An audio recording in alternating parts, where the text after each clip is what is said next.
Hello guys, good morning, good morning. This is Mami Yen muli. Andito na naman po tayo. Alam nyo guys, si Mami Yen ay dati rin pong OFW.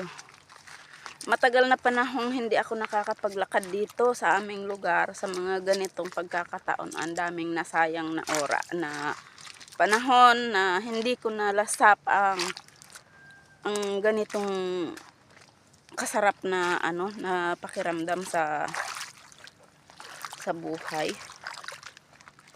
But anyway, kasi naglalakad ako guys sa eto siya. This is my first time. Ayan mga shell pala ito Ngayon ko lang siya nakita. Guys, yan isa. Hindi ko akala